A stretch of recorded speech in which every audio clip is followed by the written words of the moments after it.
Don't be shy. We're here for real talk. Where do we find these men? Where do we find the men? Now here's my question. If we're all looking for the same stuff, why are the divorce courts still open for business? How many of you believe that Christians should date? I think you should date, but there should be limits with your time. You need to create boundaries around that dating. That dating is dating, and it doesn't mean you're married. There should be limitations. It doesn't mean you're cooking for the person, cleaning for the person. People say, so are you single or are you married? As if there's no options in between. Okay, so we're not committed, we're not married, we're not dating, we're not going out, but... Yeah, I believe that Christians should date because, like everyone else is saying, you're not going to find the right person unless you get yourself out there.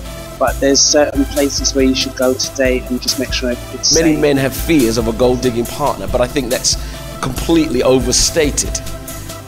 Now this is real talk. The safest place in the whole wide world is in the will of God. Now should we meet people? Of course. Should we engage? Of course. Should we talk? Yes, but with limits.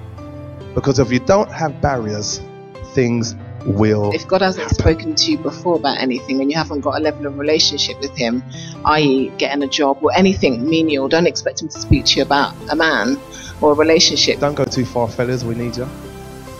With the culture that we live in, 9 times out of 10, your mind has been blighted. Your understanding of women is way too superficial.